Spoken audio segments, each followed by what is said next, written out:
Have you ever seen a man lose everything in one meeting and walk out smiling like he knew something no one else did? That was me, Miguel Paredes, 54 years old, 18 years with Lone Star Build Corp. I wasn't just another operations guy with a clipboard. I was the reason our job sites never stopped moving, the reason suppliers picked up the phone at 3 a.m. when a concrete mixer broke down. I knew the name of every crane operator, every foreman, every inspector who mattered across Dallas-Fort Worth and Houston. But one Friday morning, all of that was dismissed in under 6 minutes. Your role has been restructured. Chase Whelan said he's the new director of efficiency. All tie and tablet, no dirt under the nails. We're moving in a more modern direction. I nodded, smiled even.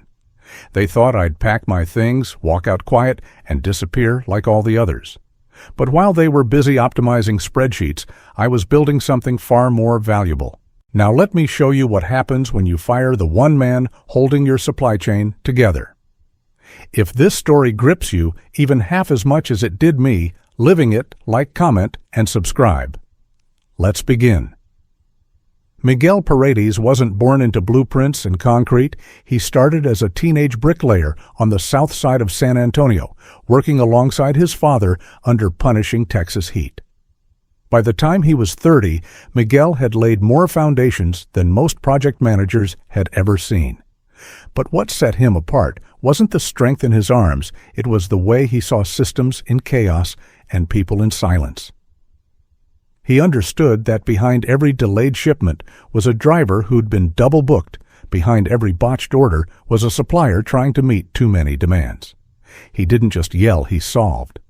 And over the years, the industry noticed. Lone Star Build Corp offered him a field promotion after he saved a crumbling housing project from total shutdown. A supplier had gone bankrupt overnight, leaving 4 active sites without steel beams. While others panicked, Miguel drove 7 hours to Amarillo, negotiated a deal with a small but reliable supplier, and returned with the first shipment himself. No one asked him to, he just did it. From that moment, Lone Star gave him control over site logistics across the state. He never wore a suit, never sat in the corporate tower, but everyone called him before they made a big move. He wasn't just the man who scheduled trucks. He was the man who made sure the right materials showed up at the right time, even during the worst winters and the hottest delays. Over the next 15 years, Miguel became the backbone of Lone Star's success. He built strong ties with every key material vendor in Texas, from rebar specialists to high-end granite quarries. He knew their families. He sent baby gifts. When one supplier's warehouse flooded during a freak storm, Miguel found them a temporary facility in less than 48 hours and helped them move inventory himself. These weren't just professional relationships, they were personal bonds. But it wasn't only the vendors who respected him. Younger crew leads saw him as a mentor. He taught them how to read blueprints and manage schedules with both eyes open. His reputation wasn't built in boardrooms, it was built in mud dust and deadlines. No LinkedIn profile, no corporate buzzwords, just results. And when COVID hit and the construction industry teetered, Miguel held everything together. While competitors halted projects due to broken supply chains, Lone Star kept going largely because Miguel made personal sacrifices, drove overnight shipments himself, and worked deals others couldn't even begin to understand. But success, as he would later say, doesn't come with immunity. Because when the company merged with an East Coast firm and new blood entered the system, they didn't see Miguel as a foundation. They saw him as a leftover, an old fixture of a system they wanted to modernize. And so quietly, without protest, he watched the winds shift. Not with fear, but with preparation. Because the one thing Miguel had learned in over 3 decades of building was how to recognize the tremble before the collapse. Part 3. The antagonist enters 400 words. Chase Whelan arrived at Lone Star Build Corp with the kind of resume that made corporate executives swoon MBA from Wharton, 2 years at a tech startup in Chicago, and a bullet-pointed promise to modernize logistical operations. He wore press slacks to dusty job sites and treated field teams like messy variables in a clean algorithm. From day one, he brought the language of tech into the world of brick and steel. Redundancies, automation pipelines, and vendor optimization models replaced the plain-spoken systems that had kept Lone Star running for decades. To Miguel, Chase was all form and no instinct. Where Miguel trusted the man behind the truck, Chase trusted the app tracking the truck. Within weeks, things began to change. The small family-owned haulers that Miguel had relied on were quietly replaced with larger, cheaper logistics firms. Vendor calls were no longer personal. They were scheduled Zooms with someone from procurement who had never once visited a construction site. Chase believed Miguel's methods were emotional, outdated, and too dependent on handshake culture. He even said it once in a leadership meeting, half-joking, half-cutting, Miguel's system runs on vibes and gut feelings. That's not scalable. Miguel didn't argue. He didn't defend himself with big words or polished decks. He just kept showing up to work early, responding to late-night emergencies, and solving problems before they became disasters. But even he could see the tide turning. Chase began locking him out of certain internal platforms. Supply orders were being rerouted without his input. Subcontractors he had worked with for years were calling him confused, asking why they weren't being called back. Then came the team shuffle. Site logistics was being integrated under the main supply chain department, headed, of course, by Chase. Miguel would report directly to someone who had never walked a job site, never negotiated on a loading dock, never seen what happened when a crane arrived without the necessary rigging on site. Miguel didn't complain. He simply adjusted his posture and smiled, that quiet, unbothered smile of a man who'd lived through enough cycles to know what was coming. Chase thought he was replacing an old dog with a better system. What he was actually doing was setting the fuse beneath his own structure. Because the truth about foundations is this: you only notice them when they crack. 3 years before Chase ever set foot in Lone Star Build Corp., Miguel had already begun laying the foundation for something much bigger than his job title. It started quietly during the early months of the pandemic, when supply chains were collapsing faster than project managers could explain delays to clients. Lone Star's competitors were panicking.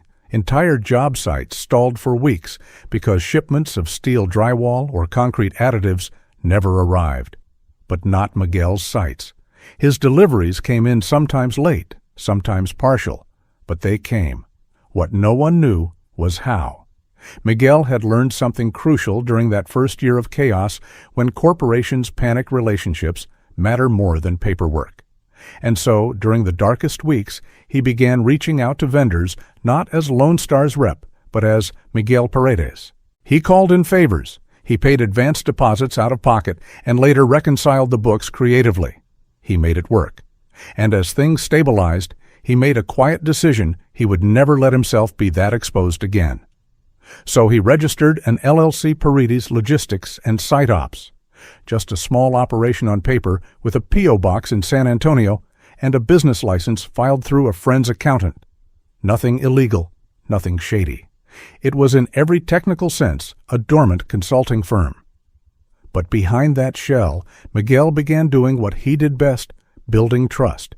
He negotiated backup supply deals for critical materials, steel mesh, plumbing fixtures, wiring spools not under Lone Star's name, but under his own. These weren't full-scale contracts.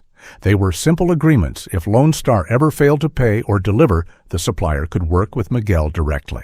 During the second year of the pandemic, he even handled a few emergency shipments under his firm's name when Lone Star's accounts payable team delayed payments.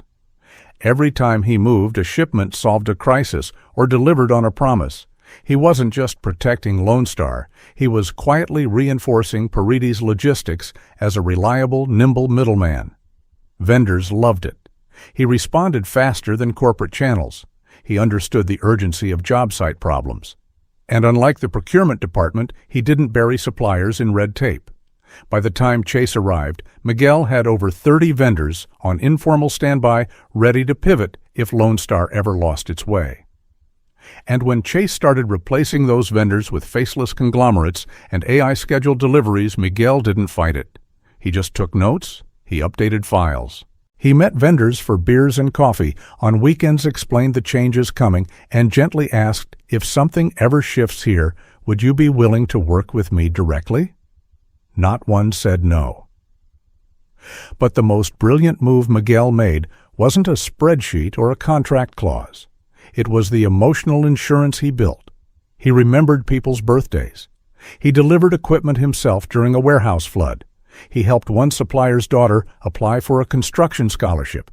These weren't transactions, they were real human connections. And he had structured everything with one principle in mind: if the corporate machine ever turned on him, his system would survive without it. So when Chase started shutting him out, Miguel didn't panic. He didn't beg to stay involved. He simply opened his private file folder, updated a few legal details, and waited.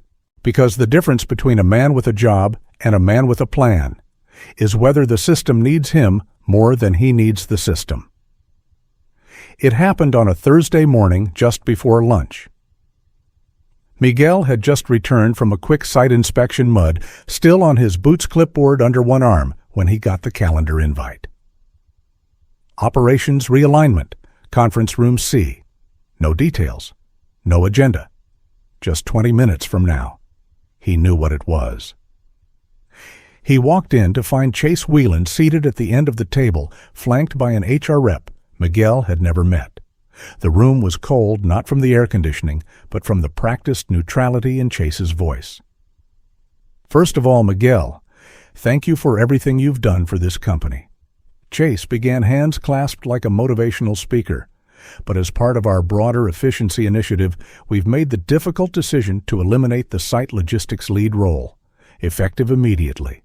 Miguel looked at him, calm, measured. I see. We're offering a 3-month severance, the HR rep added, quickly pushing a manila folder across the table. We'd like you to return all company equipment by Monday and complete your exit paperwork before then. Chase leaned back like it was done. No hard feelings. It's just business. Miguel opened the folder, scanned the papers, then closed it gently. Of course, I understand. They expected resistance, maybe anger, maybe pride. But Miguel simply stood, shook both their hands, and said with a slight nod, "Thank you for the opportunity." As he walked out, Chase let out a breath, mistaking Miguel's silence for defeat. He didn't know Miguel had already cleared his personal files 2 weeks ago. Didn't know the vendor contracts had already shifted. Didn't know that Paredes Logistics was already registered to a new mailing address downtown. Miguel returned to his office, packed his things slowly. A photo of his late wife, Rosa. A well-worn field notebook filled with numbers only he could decipher. 2 handwritten thank you cards from past foremen. Into the box they went. The company laptop stayed. The security badge, too. But his phone, his personal phone, buzzed as he left the building. A message from Julio, the owner of Titan Steel Supply, heard something went down. "You good?" Miguel replied. "I'm fine. Might be starting something new soon." He left without a backward glance, stepping into the Texas sun like a man who had just unloaded a burden, not lost a job. Because Miguel knew something Chase didn't. You don't bury a man like him. You just move the dirt and find he's already building elsewhere. Miguel didn't waste time. By the following Monday morning, while most of Lone Star's upper management still believed they'd smoothly transitioned away from his influence, Miguel had already held 5 private meetings, 2 over coffee, 1 at a warehouse, and 2 in the back offices of small family-owned suppliers who had been the backbone of Texas construction for decades. Each conversation was brief, respectful, and sharp as a trowel. "I'm setting up my own logistics outfit," Miguel said plainly. "Small, reliable, personal. No bureaucracy. You call, I deliver. Same relationships, better terms, and none of the nonsense." The responses were unanimous. "You let us know when you're ready. Honestly, I was waiting for this. Lone Star's been a mess since they brought in that Whelan guy." One by one, the pieces moved into place. Titan Steel Supply, Viento Ready Mix, Delta Drywall distribution vendors Miguel had worked with for over a decade, each began preparing formal contract exit letters from Lone Star. By midweek, Paredes Logistics and Site Ops had secured soft verbal agreements to take over distribution for 5 critical materials across 9 active sites statewide. He didn't just stop at suppliers. Miguel reached out to former coworkers, site supervisors, and foremen who had quietly been pushed out or demoted under Chase's reorganization. Some were bitter, some just tired. But when Miguel called, they picked up. "Still want to work the right way?" he asked. "Hell yes," they answered. He promised nothing flashy, no fancy headquarters. Just results, respect, and work that made sense again. 2 signed on immediately: Rafael Vega, a former logistics lead in Austin, and Jamie Torres, a procurement assistant who'd been let go last month after raising concerns about vendor delays. While others were still trying to understand the new corporate hierarchy, Miguel was driving his personal truck from one loading dock to another, checking on inventory levels and quietly laying the foundation for something Lone Star had forgotten: loyalty built over time. Meanwhile, inside the walls of Lone Star's office, Chase began noticing hiccups. Orders were arriving late. One job site was missing its structural steel on pour day. Another crew in Houston was held up for 12 hours waiting on piping that had never been confirmed. Blame ping-ponged between departments. Emails flew, and yet there was no clear cause. But Miguel knew. Each delay was the result of a long-standing relationship choosing to step away from chaos and follow the man who had once shown up in person during a blackout to deliver a generator because he said he would. And the true beauty of it all, it was still within the bounds of every contract. 30-day exit clauses, no penalties, just freedom of choice. By Friday, Miguel had formal letters from 7 vendors, all terminating agreements with Lone Star. He didn't gloat, he didn't post, he didn't make noise. He simply wrote a line in his notebook: "Momentum favors the man who moves first." By the start of the next week, the tremors became impossible to ignore. Lone Star's marquee high-rise project in downtown Austin, an ambitious $38 million commercial tower, came to a grinding halt. Cement trucks that were scheduled to pour the 6th-floor slab never showed. Site foremen called the central office furious and confused.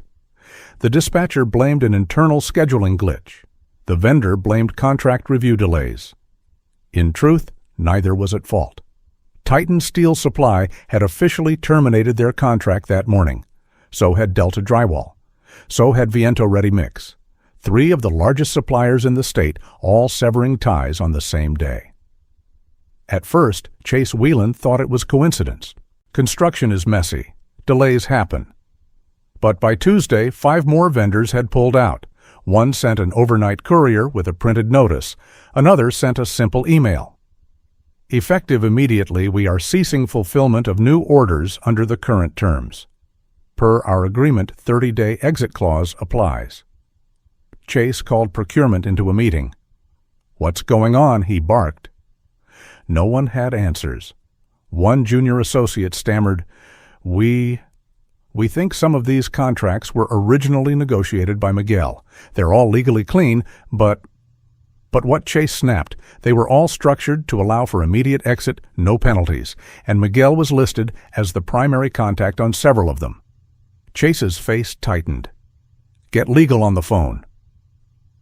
At that same moment across the city, Miguel was standing in a modest warehouse space he had leased just days earlier. The floors were clean, the shelves still half empty, but the phones ringing nonstop.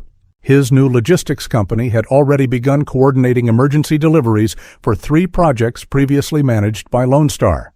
Same crews, same vendors, only now working through Paredes Logistics. Back at Lone Star, client calls began rolling in, developers demanding updates, site inspectors reporting missing materials. Even the city council reached out after public street resurfacing projects fell behind schedule, and then the worst blow landed. One of Lone Star's oldest clients, a medical development firm, building 2 urgent care centers, called to notify them they were considering pulling the project due to unreliable material flow. Inside Lone Star's boardroom, Chase sat quietly, his face pale as an assistant placed 5 vendor termination notices on the conference table. Each signed, each effective each, within legal bounds. All connected by one name, Miguel Paredes. He had walked out with nothing but a box and his phone. And yet in less than 10 days he had taken the heart of the company with him, because Chase had misunderstood something fundamental. When you cut off the man who was the relationship, you don't lose a name on payroll, you lose the trust that held the entire operation together. By Wednesday morning, Lone Star's sleek headquarters no longer felt like a place of progress. It felt like a crumbling monument to corporate arrogance. The office phones rang constantly, not with new contracts or project inquiries, but with complaints, cancellations, and chaos.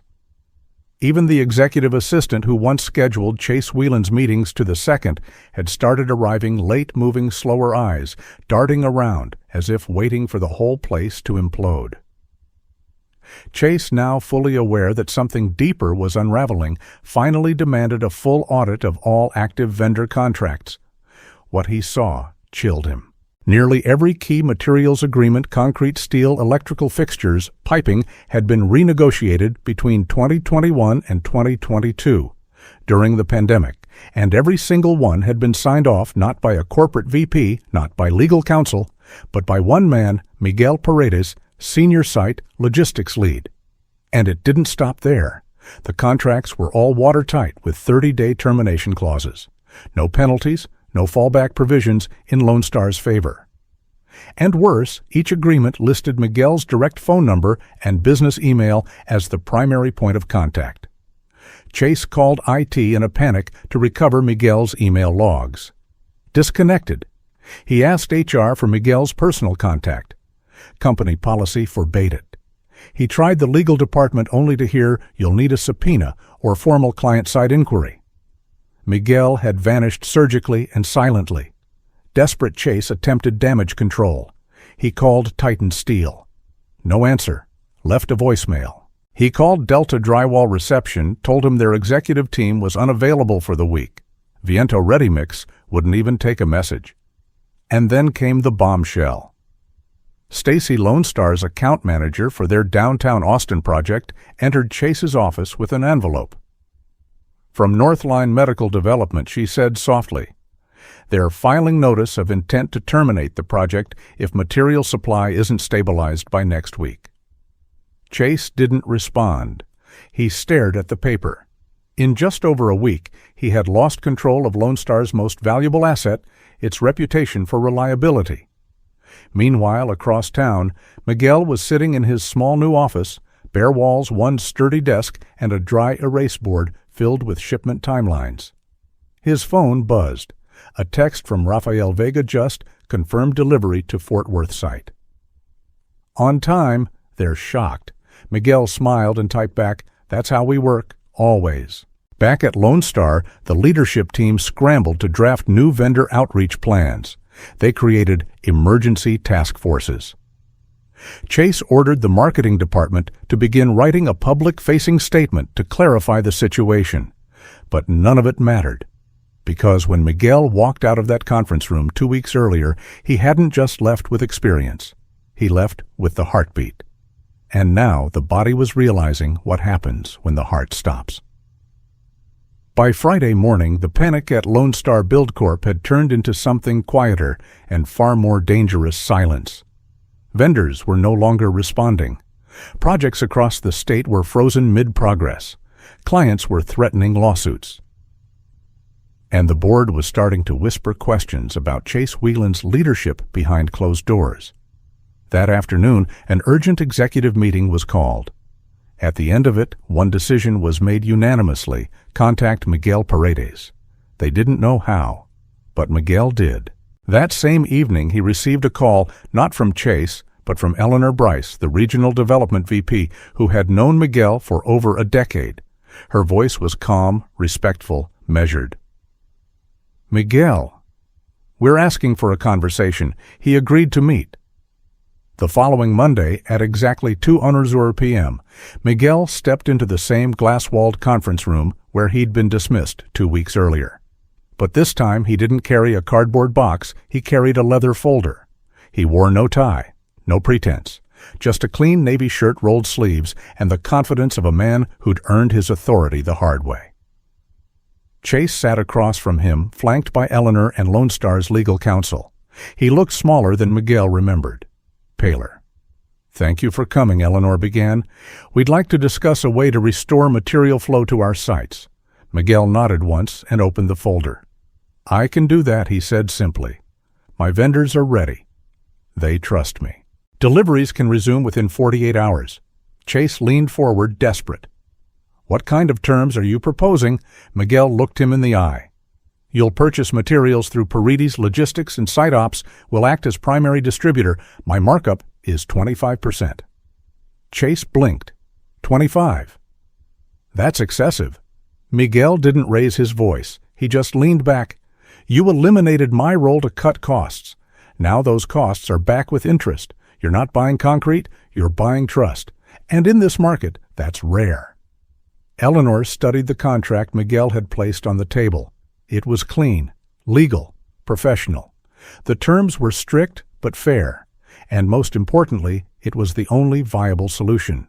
She signed. Miguel didn't gloat. He didn't say, "I told you so."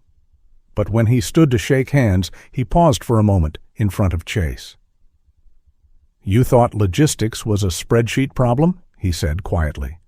"But you can't optimize loyalty. You earn it." Chase said nothing. As Miguel left the room, the staff at reception, some of whom he hadn't seen in weeks, nodded at him. One even smiled. They knew, everyone knew, he had returned not as an employee, but as the man Lone Star now had to depend on. Outside the building, Raphael waited by the truck. "How'd it go?" he asked. Miguel climbed in, checked his watch, and smiled. They signed. Back in business, Miguel started the engine. "Better? Now we run it on our terms, because the difference between a man who gets fired and a man who walks out prepared is that one loses his place. The other builds a new one and makes them pay rent to enter." Months passed. Miguel didn't chase headlines. He didn't buy a new truck or hang awards on his walls. He just worked. Each week he reviewed delivery reports, checked on-site feedback, and called vendors directly not to negotiate, but to say thank you.